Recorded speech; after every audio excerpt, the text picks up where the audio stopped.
Salary நமக்கு 30,000 வருதா, இந்த 30,000 எப்படி ஸ்ப்ளிட் அப் பண்ணுறோம் அப்படின்னு நாங்கள் ஒரு வருஷம் உட்காந்து எழுதணும், நானும் என் ஹஸ்பண்டும். பணம் வர்றது தான் தெரியுது, எங்க போகுதுன்னே தெரியல. அது உண்மை இல்லை சார். சம்பாதிக்கிற தெரிஞ்ச நமக்கு எங்க போகுதுன்னு தெரிஞ்சிருக்கணும். நீங்க ஒரு வருஷத்துல எவ்வளவு சம்பாதிச்சீங்க, எவ்வளவு பணத்தை சேவ் பண்ணீங்க, எங்க பணத்தை செலவு பண்ணீங்கன்ற கான்செப்ட் தெளிவா இருக்கா? தெளிவா இருக்கு சார். ஓகே. எனக்கு 37 இயர்ஸ் ஆகுது, என்கிட்ட கிரெடிட் கார்டு இல்லை. பேங்கே என்னை பார்த்து ரொம்ப ஆச்சரியப்படும். நான் அம்மா கிட்ட போயிட்டு மியூச்சுவல் ஃபண்ட்ஸ் போடுறேன்னா, மியூச்சுவல் ஃபண்ட்ஸா, ஷேர் மார்க்கெட்ல எல்லாம் போச்சுன்னா அவ்வளோதான், பணம் வரவே வராது. கோல்ட் பாண்ட்ஸ்ல இன்வெஸ்ட் பண்ணியிருக்கேன். எஸ். அதுக்கப்புறம் இப்போ கோல்ட் பீஸ்ல இன்வெஸ்ட் பண்ணிட்டு இருக்கேன். இப்போ நகை அப்படிங்கிறது பெருசா அது மேல இன்வெஸ்ட் பண்றது இல்லை. நான் மியூச்சுவல் ஃபண்டில் நான் இன்வெஸ்ட் பண்ணி அந்த 5 இயர்ஸில் அது டபுள் ஆகி அதுலேருந்து ஒரு பேமெண்ட் எடுத்து நான் லேண்ட் வாங்கிட்டு மிச்சம் இருக்கிற பேமெண்ட்டை கண்டினியூ பண்ணி அதுக்கப்புறம் நான் ஒரு கொஞ்சம் பேமெண்ட் போட்டு இப்போ அது எனக்கு டபுள் ஆகிருக்கு. எஸ், மறுபடியும் வளர்ந்துருக்கு. நிறைய பேருக்கு சேவிங்ஸ்க்கும் இன்வெஸ்ட்மெண்ட்டுக்குமே வித்தியாசம் தெரியாது. இப்போது நீங்கள் சேமிக்கிறது அப்படிங்கிறத காட்டிலும் நீங்கள் சேமிக்கக்கூடிய பணம் வளரணும், அதுக்கு பேர் தான் முதலீடு.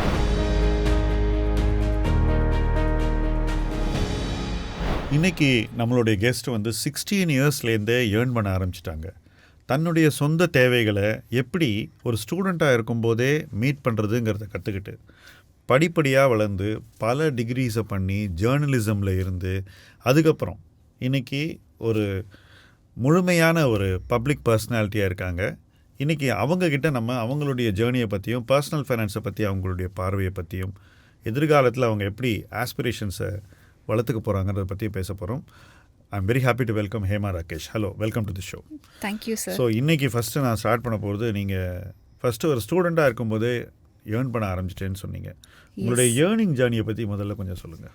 யா, ஸோ நான் 16 இயர்ஸில் இருக்கும்போது ஏர்ன் பண்ண ஆரம்பிச்சிட்டேன். நான் லோக்கல் சேனலில் நியூஸ் ரீடர் அப்போது +1 படிக்கும்போது 3 ஹவர்ஸ் ஈவினிங் ஒர்க் இருக்கும். ஒரு நாளைக்கு 50 rupees எனக்கு சேலரி.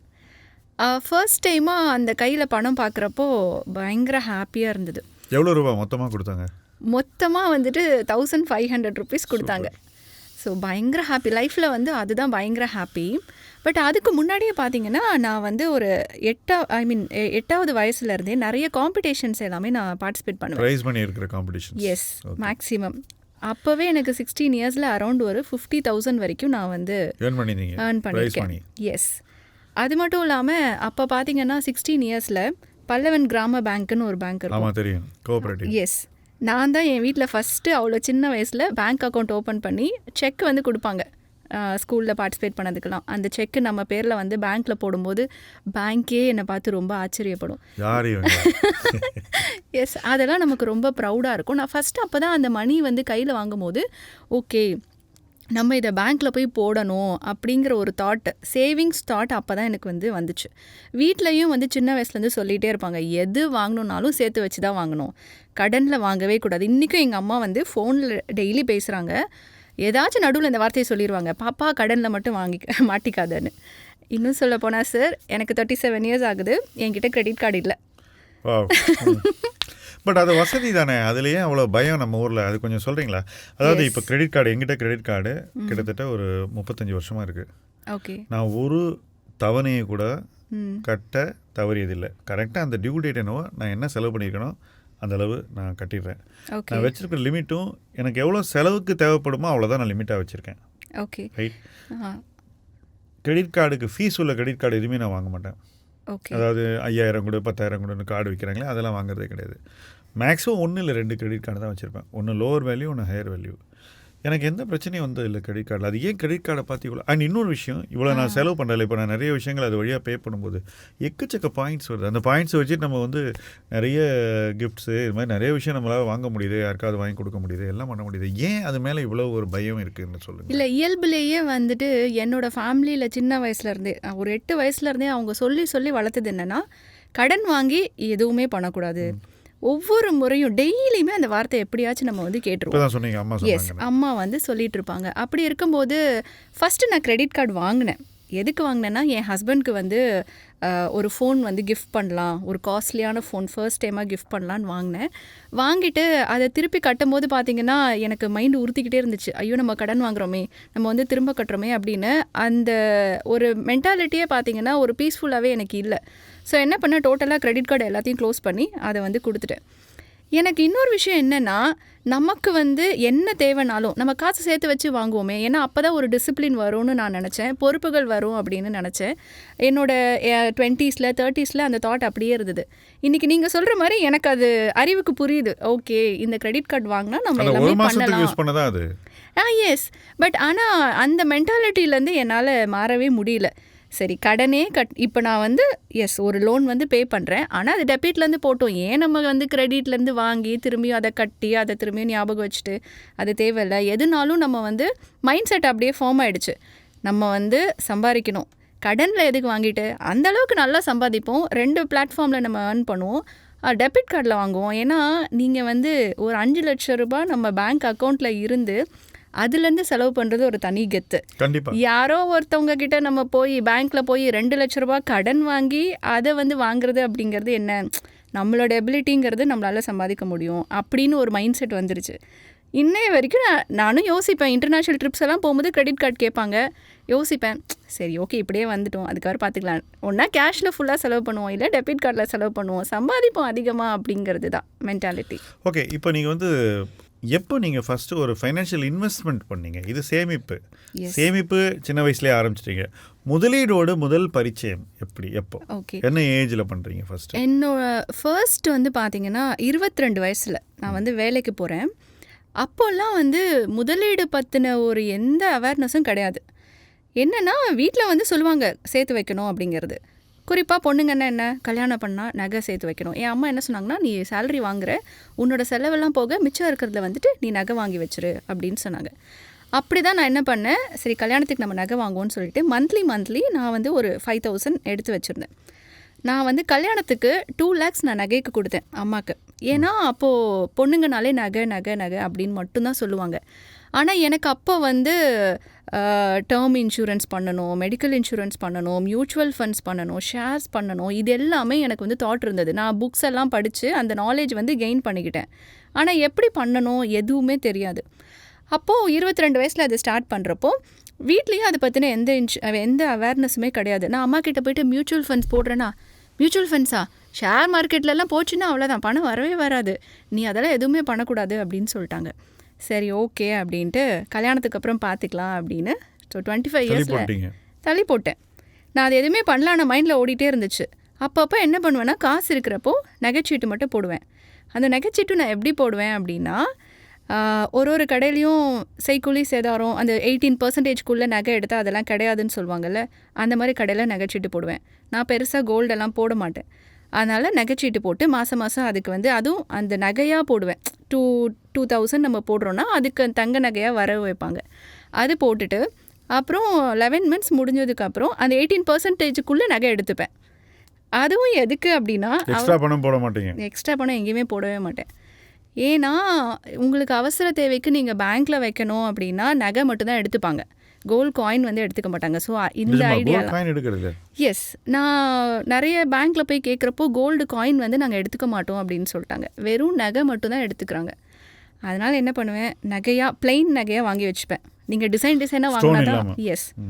ஸோ அப்படி தான் வந்துட்டு என்னோட இன்வெஸ்ட்மெண்ட் ஜேர்னி ஸ்டார்ட் ஆச்சு. ஸோ இப்போ இந்த நகை வாங்குறதுல, இப்போ நீங்கள் நகை வாங்கினதில் உங்களுக்கு வாங்கின உடனே அது அந்த நீங்கள் கொடுத்த செய்கூலி, மேக்கிங் சார்ஜஸ் அண்ட் சேதாரம் இருக்கு இல்லையா, அந்த வேல்யூ அது உடனே இழந்துருது இல்லையா? இப்போ நீங்கள் 100 ரூபாய் கொடுத்தீங்கன்னா உங்களுக்கு கையில் கிடைக்கிறது 70 80 சம்வேர் இந்த ஜோன் தானே கிடைக்க போகுது. எஸ், ஆனால் இப்போது இதெல்லாம் இப்போ எனக்கு அந்த நாலேஜ் இருக்குது, ஆனால் அந்த 22 இயர்ஸில் அந்த நாலேஜ் எல்லாம் பெருசாக எதுவுமே இல்லை. இது எப்படி உங்கள் பேரண்ட்ஸ் அந்த ஜென்ரேஷனுக்கு தெரியாமல் எப்படி இருக்குன்றது தான் என்னோட கேள்வி. இல்லை, யாருமே அவங்களுக்கு எஜுகேட் பண்ணுறது இல்லைல்ல. இப்போது ஃபினான்ஷியல் லிட்ரஸி அப்படிங்கிறது கூட இப்போது நமக்கு கூட இந்த மாதிரி மெட்ரோ சிட்டிஸில் வரும்போது தான் அந்த ஃபினான்ஷியல் லிட்ரஸியே இருக்குது.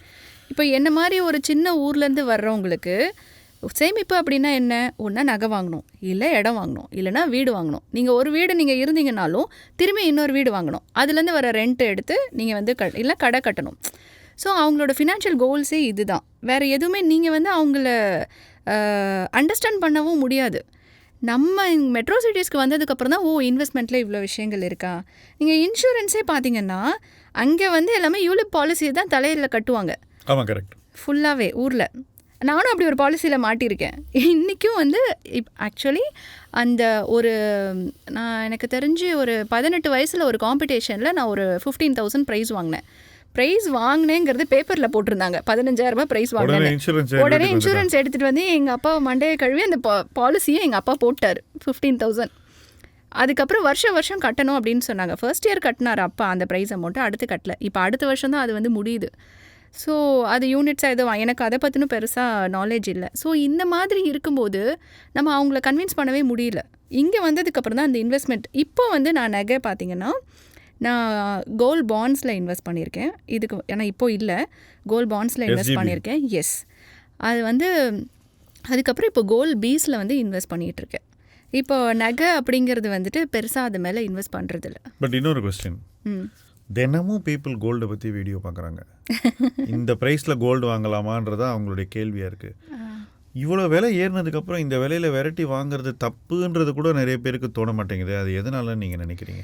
இல்லை, என்ன அப்படின்னா நான் நிறைய வீடியோஸ் நானும் தான் பார்க்குறேன். மக்களுக்கு வந்து அந்த கோல்டு மேலே இருக்கக்கூடிய மதிப்பு, ரெண்டாவது அதை ஈஸியாக பணம் பண்ணுறது. இப்போ நீங்கள் கோல்டு ஒரு 10 பவுன் வச்சுருக்கீங்க அப்படின்னா திடீர்னு ஒரு அவசர தேவைக்கு நீங்கள் பக்கத்தில் யார்கிட்டயாச்சும் கொடுத்து அவங்க பணம் வாங்கிக்கலாம், பேங்க்கில் கொடுத்து பணம் வாங்கிக்கலாம், அடகு கடையில் கொடுத்து பணம் வாங்கிக்கலாம். இந்த மாதிரி உடனடியாக பணம் கிடைக்கக்கூடிய விஷயங்களோ சேமிப்போ நம்மக்கிட்ட இன்ஸ்டண்ட்டாக கிடையாது.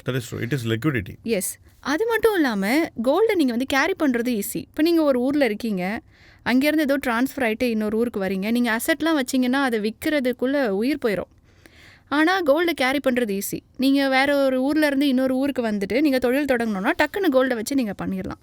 ஸோ மக்களுக்கு வந்து ஈஸியாக லிக்விடேட், எஸ், கரன்சியாக பார்க்குறாங்க, ஈஸியாக உங்களால் லிக்விடேட் பண்ண முடியும். அதனால் மக்கள் வந்து வாங்குகிறாங்க.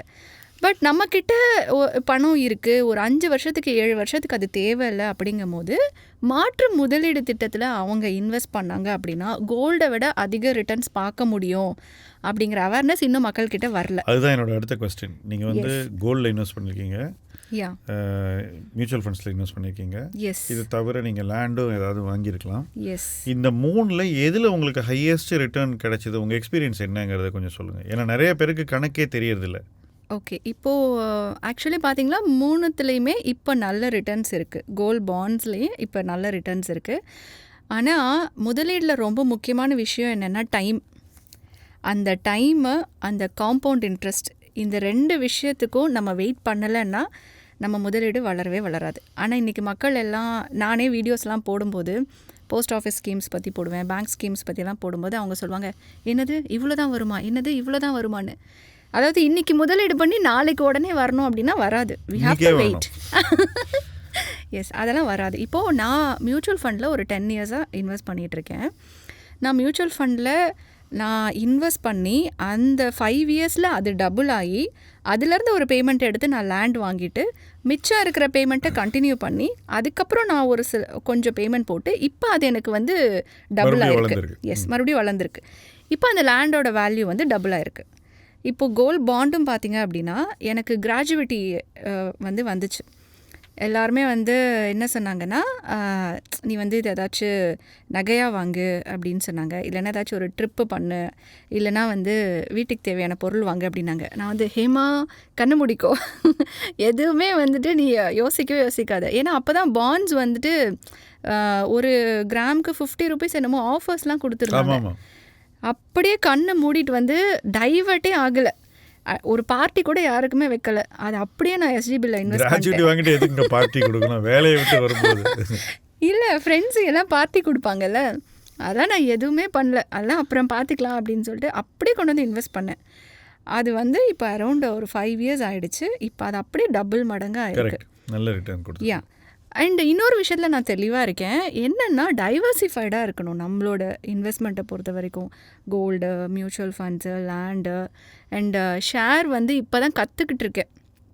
அதுவும் இப்போ என்னென்னா கோல்ட் பீஸு, அதுக்கப்புறம் ஜூனியர் பீஸ், அதுக்கப்புறம் நிஃப்டி அந்த இப்போ தான் நானாக வந்துட்டு இந்த யூடியூப் வீடியோஸ்லாம் பார்த்து எல்லாம் கொஞ்சம் இது பண்ணி கொஞ்சம் கொஞ்சமாக கையில் வந்துட்டு ஒரு 500,000 அப்படின்னு இருக்கும்போது அது இப்போ வாங்க ஆரம்பிச்சிருக்கேன். பட் அதில் வந்து இன்னும் பண்ணணும் அப்படிங்கிற தாட் இருக்குது. பட் நிறைய தெரிஞ்சுக்கிட்டு பண்ணலான்னு வெயிட் பண்ணிகிட்ருக்கேன். இப்போ நீங்கள் மியூச்சுவல் ஃபண்டில் இன்வெஸ்ட் பண்ணியிருக்கீங்க. எஸ். அதெல்லாம் பண்ணும்போது நீங்கள் வந்து நீங்களே போய் டைரெக்டாக போய் பிளாட்ஃபார்மில் இன்வெஸ்ட் பண்ணீங்களா அல்லது அட்வைசர் மூலமாக இன்வெஸ்ட் பண்ணீங்களா? நான் எப்போவுமே ரிஸ்க்கே எடுக்க மாட்டேங்க. என்றைக்குமே வந்து எல்லாமேலாம் நம்ம தெரிஞ்சுக்க முடியாது. நம்ம பேசிக்ஸ் தெரிஞ்சுக்கலாம். அதுக்குன்னு சொல்லி குவாலிஃபைடாக பர்சன்ஸ் இருப்பாங்க. இப்போ நான் வந்து ஒரு எம்சியாக இருக்கேன் அப்படின்னா எம்சியில் நூக் அண்ட் கார்னர் எனக்கு தெரியும். இன்னொருத்தவங்க எம்சி வந்துட்டு ஆர்வம் இருக்கலாம், ஆனால் நான் பேஷனேட்டாக இருப்பேன். அப்போ ரெண்டுத்துக்குமே டிஃப்ரென்ஸ் இருக்குது. நான் வந்து ஒரு professional. So it applies to planners. இப்போது நான் டெய்லி உட்காந்து மார்க்கெட்ஸ் பார்க்க முடியாது, அதெல்லாம் உட்காந்து பேலன்ஸ் ஷீட் பார்த்துட்டு இருக்க முடியாது. ஸோ அதுக்குன்னு ப்ரொஃபஷ்னலாக இருக்காரா, அவர்கிட்ட அந்த வேலையை கொடுத்துருவேன். ஸோ அவருடைய ப்ரொஃபஷ்னல் சார்ஜஸ் என்னன்னு கொடுத்துருவேன். ஆனால் நிறைய பேர் என்ன யோசிப்பாங்கன்னா, எல்லாம் நானே பண்ணணும், எல்லாம் நானே பார்க்கணும் அப்படின்னு யோசிப்பாங்க. நான் அந்த தப்பெல்லாம் பண்ணவே மாட்டேன். இந்தாங்க சார், நீங்கள் பார்த்துக்கோங்க. நான் இந்த டெசிஷனும் 10 years பிஃபோர் நான் எடுத்துட்டேன். ஸோ அவர்கிட்ட வந்து சொல்லிவிட்டு, சார் நீங்கள் இதை பார்த்துக்கோங்க மந்த்லி நான். ஆனால் அவர்கிட்ட நாங்கள் பேசும்போதே இதை தெளிவாக பேசிட்டோம். 20 yearsக்கு அப்புறம் எங்களோட ரிட்டையர்மெண்ட் சார், எங்களுக்கு வந்துட்டு இவ்வளோ கார்பஸ் வேணும். ஸோ இன்னும் 18 yearsல என் பாப்பா காலேஜ்க்கு போவா. அவளை வந்துட்டு அடுத்த லெவல் அப்ராடில் படிக்க வைக்கணும்னு அவளுக்கு ஆசை இருக்குது. ஸோ இது வந்து எங்களோட டார்கெட்.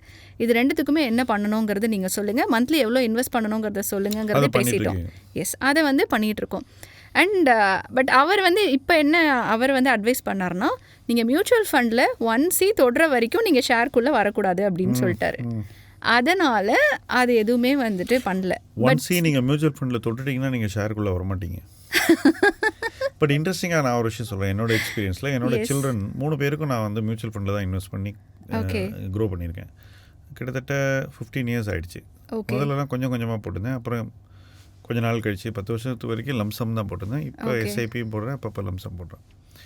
இப்போ அவங்க கிட்டத்தட்ட 1 crore வந்துட்டாங்க. 1 crore வந்துட்டாங்க. மியூச்சுவல் ஃபண்டில் தான் இருக்காங்க. ரிட்டர்ன் ஒன்றும் கம்மியாலாம் இல்லை. எஸ், இல்லை ரிட்டர்ன்ஸ் வந்து நம்ம மற்ற இதை விட மியூச்சுவல் ஃபண்ட்ஸில் நல்ல ரிட்டர்ன்ஸ் இருக்குது. ஆனால் என்னென்னா வி ஹாவ் டு வெயிட். நான் வந்து 10 years வெயிட் பண்ணிருக்கேன். இது வரைக்கும் மியூச்சுவல் ஃபண்ட் எவ்வளவு வருஷமா இன்வெஸ்ட் பண்ணிருக்கீங்க? 10 years நீங்க எடுக்கவே இல்ல. நடுவுல தான் ஒரு முறை எடுத்தேன், லேண்ட்ல இன்வெஸ்ட் பண்ணிட்டேன். அது அதுக்கப்புறம் இப்போ திரும்பியும் வந்துட்டு அதே பேமெண்ட்டை வந்து இன்வெஸ்ட் பண்ணியாச்சு. இப்போ அது அப்படியே டபுளா இருக்கு. மொத்த மியூச்சுவல் ஃபண்ட் போர்ட்ஃபோலியோ டபுள் ஆயிருக்குன்றீங்க. Yes, very good. மாசம் மாசம் நீங்க எஸ்ஐபி மாதிரி பண்றீங்களா இல்ல எப்பப்ப பணம் கிடைக்குதோ அப்பப்ப? மந்த்லி எஸ்ஐபி அது பாட்டு கொண்டு போகும் சார். அதுக்கப்புறம் நமக்கு எக்ஸ்ட்ரா போனஸ் வரும் இல்லை? இப்போ அவரோட ஆஃபீஸில் போனஸ் ஏதாவது வரும். இப்போ எனக்கு ஏதாவது போனஸ் வந்துச்சு அப்படின்னா அதை கண்ண மூடி மியூச்சுவல் ஃபண்டில் போட்டுருவோம். ஏன்னா எங்கள் ஃபேமிலியை பொறுத்த வரைக்கும் ஒரு ஃபினான்ஷியல் டிரான்ஸ்பரன்சி வந்து ஒரு ரூல் மெயின்டைன் பண்ணுறோம். என்ன அப்படின்னா, இப்போ பாப்பாவுக்கு ஃபீஸ் கட்டுறோன்னா அதுக்கு ஒரு ஆர்டி, இயர்லி ஒன்ஸ் நாங்கள் ஒரு ட்ரிப்பு போகிறோம் அதுக்கு ஒரு ஆர்டி. இந்த 2 ஆர்டி எப்பயுமே நாங்கள் 13 வருஷமாக அதை ஃபாலோ பண்ணிகிட்ருக்கோம். பாப்பாவுக்கு வந்து இப்போ ஒரு 6 years ஃபாலோ பண்ணிகிட்ருக்கோம். ஸோ முதல்ல சம்பளம் வந்த உடனே இது எல்லாத்துக்கும் ஃபிக்ஸ் பண்ணிவிட்டு மிச்சம் இருக்கிறதுல தான் நம்ம ஹாப்பினஸ். அதனால் என்ன ஆகுதுன்னா, எனக்கு தேவையில்லாத செலவெல்லாம் குறையுது. எல்லாருமே என்கிட்ட கேட்பாங்க, நீ வந்து வருஷத்துக்கு ஒரு முறை இவ்வளோ ட்ராவல் பண்ணுற, இவ்வளோ ட்ரிப்பெல்லாம் போகிற, எப்படி வந்துட்டு உனக்கு காசு கிடைக்குது அப்படின்னா, நான் ஃபஸ்ட்டே பிளான் பண்ணி எனக்கு மாதம் 5000 நான் எடுத்து ட்ரிப்புக்கு வச்சுருவேன், என்னோடய ஹாப்பினஸ்க்கு, ஃபேமிலியோட ஹாப்பினஸ்க்கு. ஸோ ஒவ்வொரு வருஷமும் ஆர்டி போட்டு தான் ட்ரிப்பே போகிறோம். அதுலேருந்து கையை வந்து எடுக்கிறதே கிடையாது. இந்த ட்ராவலில் வந்து 2 விஷயம். ஒன்று வந்து ட்ராவல் பண்ணுறதுக்கு முன்னாடி பணத்தை சேர்த்து வச்சுக்கிறது. எஸ். இன்னொன்று டிக்கெட்டை முன்கூட்டியே வாங்குறது. இது 2 பண்ணிட்டீங்கன்னா ஆட்டோமேட்டிக்காக உங்களுக்கு ட்ராவல் நிறைய. நான் 3 months முன்னாடி டிக்கெட்ஸ் போட்டுருவோம் சார். அது வந்து அதுவும் இல்லாமல் நான் வந்து ஃபுல்லாக இந்த பணத்தை வந்து கணக்கு பார்த்து செலவு பண்ணுறதுல கொஞ்சம் எங்கள் அப்பா சூப்பராக எக்ஸ்பர்ட்டாக சொல்லி கொடுத்துருக்காரு. அது எப்படி சொல்லி கொடுத்தாரு சொல்லுங்கள். ஏன்னா யூஸ்வலாக இது வந்து பசங்க வந்து பேரண்ட்ஸ் கிட்டேருந்து இந்த பண விவகாரங்களில் தள்ளியே இருப்பாங்க. சம்பாதிச்சோடனே எப்படா அவங்கள்ட்டேருந்து நம்ம தள்ளி நிற்கலான்ற ஒரு மென்டாலிட்டி வந்துடும். இல்லை, எனக்குமே ஆரம்பத்தில் அது கோவமாக தான் இருந்தது. எங்கள் அப்பா வந்து என்னை அழைத்து வரவில்லை, இழுத்து வந்தார்கள் அப்படிங்கிற மாதிரி ஆரம்பத்தில் ரொம்ப கோவமாக தான் இருந்தது அப்பா சொல்லும் போது. அப்பா வந்து எப்படி சொல்லுவார்னா, நான் மந்த்லி 1500 லோக்கல் சேனலில் சேலரி வாங்குவேன் இல்லையா, அதை என்கிட்டே கொடுத்துருவார். கொடுத்துட்டு டெய்லி கணக்கு எழுத சொல்லுவார். ஓகே, ஃப்ரெண்ட்ஸோட நான் வந்து வெளியில் போனேன், காஃபி 20 rupees, பார்லர் போனேன், த்ரெட்டிங் 20 rupees, பேப்பர் மேகசின் வாங்கினேன் 30 rupees, ஐஸ்கிரீம் சாப்பிட்டேன் 30 rupees அப்படின்னு எழுதுனா பார்த்துட்டே வருவார். ஃப்ரெண்ட்ஸோட சாப்பிட போனது ரவுண்டு, பேப்பர் வாங்கினது டிக்கு, பெட்ரோல் போட்டது டிக்கு, இதெல்லாம் இந்த ரவுண்ட் போட்டது எல்லாமே நீ அடுத்த மாதம் இதை பண்ணணுமான்னு யோசி அப்படின்னு சொல்லுவார். எல்லாத்தையும் எழுதி வைக்க சொல்லிட்டார். பெட்ரோல் போட்டால் கூட நான் எழுதணும். இப்படியெல்லாம் எழுத எழுத எழுத என்ன ஆச்சுன்னா, ஓகே நம்ம கையில் இவ்வளோ பணம் வருது, இங்கேருந்து இவ்வளோ வெளியில் போகுது அப்படிங்கிற கான்ஷியஸ் அப்போவே வந்துருச்சு. ஸோ அது என்ன ஆச்சுன்னா, மேரேஜ்க்கு அப்புறமும் அதை அப்படியே நாங்கள் ஃபாலோ பண்ணோம். சேலரி நமக்கு 30,000 வருதா, இந்த 30,000 எப்படி ஸ்ப்ளிட் அப் பண்ணுறோம் அப்படின்னு நாங்கள் ஒரு வருஷம் உட்காந்து எழுதணும், நானும் என் ஹஸ்பண்டும். எப்படி அவர் அதுக்கு ஒத்துக்கிட்டார்? அவருக்கும் இதே பழக்கம்? அவரோட அப்பாவும் இதே மாதிரி தான். அவர் வந்து இதை விட இன்னும் டபுளாக. இப்போயும் எங்கள் மாமனார் வந்து எங்களோட தான் இருக்கார். இப்போயும் அவர் நோட்டில் எழுதுவார் சார். அவர் வந்து ஹீஸ் 65. இப்போ கூட நீங்கள் போயிட்டு அங்கிள் இந்த 1000 rupees அன்றைக்கி நம்ம இது பண்ணமே என்ன ஆச்சுன்னு கேட்டால் நோட் எடுத்துகிட்டு வந்து காட்டுவார், இதோ இது நம்ம செலவு பண்ணியிருக்கோம் அப்படின்னு. ஸோ அதை பார்த்து பார்த்து வளர்ந்த நமக்கு கண்டினியூஸாக அந்த பழக்கம் வந்துருச்சு. ஸோ ஏமா இப்போ உங்கள் 2 பேர் லைஃப்பில் நீங்கள் ஒரு வருஷத்தில் எவ்வளோ சம்பாதிச்சிங்க, எவ்வளோ பணத்தை சேவ் பண்ணீங்க, எங்கே பணத்தை செலவு பண்ணீங்கன்ற கான்செப்ட் வந்து தெளிவாக இருக்கா? தெளிவாக இருக்குது சார். ஓகே. ஸோ இதில் யார் செலவு பண்ணீங்கன்றதும் தெரிஞ்சிடும். எஸ். நீங்கள் என்ன பண்ணீங்க, அவர் என்ன பண்ணார், எதுக்கு யார் என்ன பண்ணீங்க எல்லாம் தெரியும். எல்லாம் தெரியும் சார். மெயின்டைன் பண்ணுறீங்க. எஸ். இப்போ உங்கள் சோஷியல் சர்க்கிளில் எவ்வளோ பேர் இதை பண்ணுறாங்கன்னு கொஞ்சம் சொல்லுங்களேன். நிறைய பேர் பண்ணுறதில்ல சார். ஏன் பண்ணுறதில்ல அவங்க? ஏன் பண்ணுறதில்ல அப்படின்னா, ஃபஸ்ட்டு வந்துட்டு எதுக்கெல்லாம் முதல்ல நம்ம செலவு பண்ணணும் அப்படிங்கிற கான்ஷியஸ் வந்து அவங்களுக்கு இல்லை.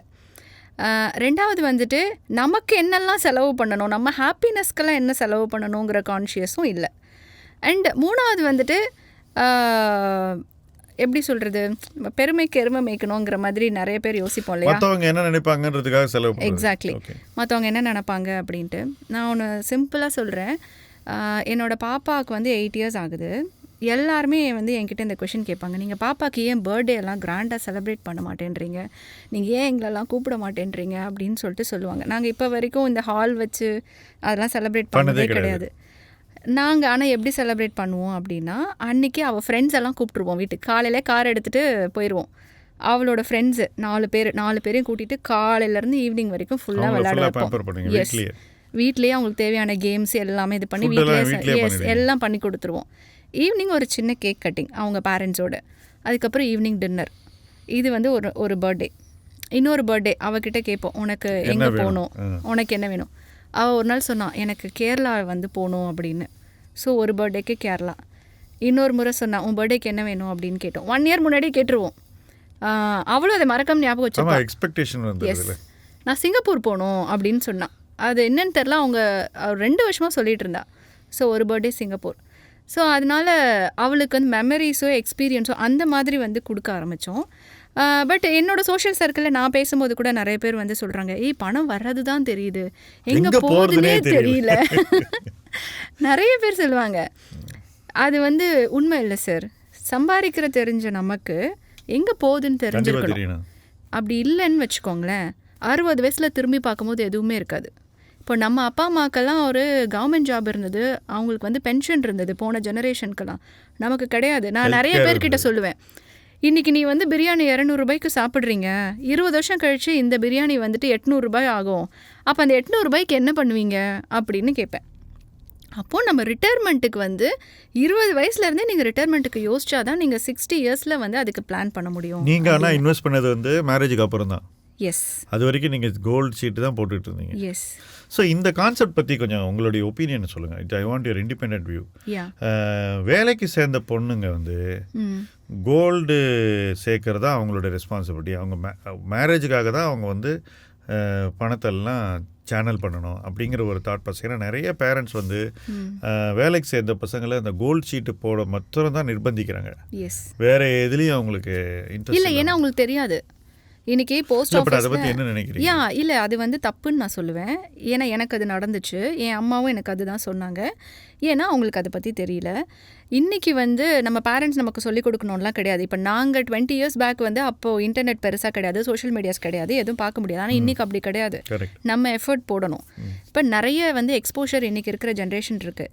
நான் வந்து கோல்ட் ஷீட்டில் தான் ஆரம்பித்தேன். ஆனால் நான் சென்னை 24 வயசுக்கு நான் வரும்போது அடுத்த 6 monthsல எனக்கு அந்த எக்ஸ்போஷர் வந்துருச்சு. நான் கல்யாணம் ஆன உடனே ஃபஸ்ட்டு போட்டது வந்துட்டு மெடிக்கல் இன்சூரன்ஸ், அதுக்கப்புறம் டேர்ம் இன்சூரன்ஸ். என் ஹஸ்பண்ட் பேரில் டேர்ம் இன்சூரன்ஸ், என் பேரில் டேர்ம் இன்சூரன்ஸ். அந்த மெடிக்கல் இன்சூரன்ஸ் பார்த்திங்கன்னா 10 வருஷமாக கட்டிகிட்டு இருக்கேன். ஸோ இப்போ வந்துட்டு அந்த நோ கிளைம் போனஸ் எல்லாம் வந்துடும் உங்களுக்கு. Yes. இது லிமிட்டும் ஏறிடும் கொஞ்சம். லிமிட் ஏறிடுச்சு. நான் இப்போ அந்த மெடிக்கல் இன்சூரன்ஸ் அப்படியே டபுள் பண்ணியிருக்கேன். அந்த சம் இன்சூரன்ஸ் பார்த்தீங்கன்னா இப்போ நான் 25 lakhsக்கு பண்ணியிருக்கேன். Correct amount. ஆனால் அதுக்கு நான் கட்டுற ப்ரீமியம் பார்த்தீங்கன்னா 18,000 தான். Very good. ஆனால் இன்றைக்கி நீங்கள் 25 lakhs புதுசாக 37 yearsல எடுத்தீங்கன்னா அரௌண்ட் நீங்கள் 50,000க்கு மேலே பே பண்ணணும். பட் அதுக்கு அவங்க சொன்ன ரீசன் நீங்கள் 10 yearsஆக பாலிசி லேப்ஸ் ஆகாமல் வச்சுருக்கீங்க, 10 yearsஆக கரெக்டாக கட்டிகிட்டு இருக்கீங்க அப்படின்னு. அதை தான் நான் வந்து எங்கர் ஜென்ரேஷன் சொல்கிறேன். நீங்கள் வந்து 22 வயசில் வேலைக்கு வரியா, ஃபஸ்ட்டு மெடிக்கல் இன்சூரன்ஸ் எடுத்துக்கோ. ஏன்னா கோவிட் வரும்போதெல்லாம் நமக்கு தெரியாது என்ன நடக்கும் எப்படி நடக்கும் அப்படின்னு சொல்லிட்டு. ஸோ நம்ம மெடிக்கல் இன்சூரன்ஸ் ஒரு சர்ஜரி போச்சு அப்படின்னாலே 4 lakh போயிடும் கையை விட்டு. நம்ம ஹாஸ்பிட்டலில் உட்காந்து நம்ம பணத்தை பார்த்துட்ருப்போமா, உயிரை பார்த்துட்ருப்போமா? அப்போது உங்களுக்கு வந்து மெடிக்கல் இன்சூரன்ஸ் ஃபஸ்ட்டு எடுத்துரு. அடுத்து டேர்ம் இன்சூரன்ஸ். டேர்ம் இன்சூரன்ஸ் நிறைய பேர் என்னென்னா அது நெகட்டிவாக என்னையே திட்டுவாங்க. எங்கேயாவது வந்து உயிரோடு இருக்கிறப்போ போய் நீ செத்து போயிடுவ, டேர்ம் இன்சூரன்ஸ் எடுன்னு யாராவது சொல்லுவாங்களா அப்படின்னு கேட்பாங்க. ஆனால் சொல்லணும். நீங்கள் வண்டி வாங்கும் போது எடுக்கிறீங்கள இன்சூரன்ஸ், வண்டி என்ன ஆக்சிடெண்ட் ஆயிரும்னா எடுக்கிறீங்க கிடையாது. அப்போது நீங்கள் வந்து ஒரு சம்பாதிக்கக்கூடிய நபராக இருந்து நீங்கள் ஒரு லைஃப் ஸ்டைலை உங்கள் குடும்பத்துக்கு கொடுத்துட்ருக்கீங்க அப்படின்னா நீங்கள் இல்லைன்னாலும் அந்த குடும்பத்துக்கு நீங்கள் கொடுக்கக்கூடிய லைஃப் ஸ்டைல் போய் சேரணும். அப்போ தான் அதுக்கான ரெஸ்பான்சிபிள் பர்சன் நீங்கள். இன்சூரன்ஸ் கம்பெனிஸ் வந்து இது டேர்ம் இன்சூரன்ஸ் தான், ஆனால் உங்களுக்கே கொஞ்சம் பணம் கிடைக்கும் உங்கள் லைஃப் டைம்லன்னு ஏமாற்றி வித்துடுறாங்க. எஸ், அப்படி தான் நிறைய பேர் வந்து வித்துட்ருக்காங்க. பட் பேரண்ட்ஸ் என்ன பண்ணுவாங்க, ஓகே நிறைய பேருக்கு சேவிங்ஸ்க்கும் இன்வெஸ்ட்மெண்ட்டுக்குமே வித்தியாசம் தெரியாது, இன்சூரன்ஸுக்கும் இன்வெஸ்ட்மெண்ட்டுக்கும் வித்தியாசமும் தெரியாது. இப்போது நீங்கள் வந்து சேமிக்கிறது அப்படிங்கிறத காட்டிலும் நீங்கள் சேமிக்கக்கூடிய பணம் வந்து வளரணும், அதுக்கு பேர் தான் முதலீடு. அப்போது இது ரெண்டுத்துக்குமே நமக்கு இன்னும் நிறைய பேருக்கு அவேர்னஸ் கொண்டு போய் சேர்க்கணும்.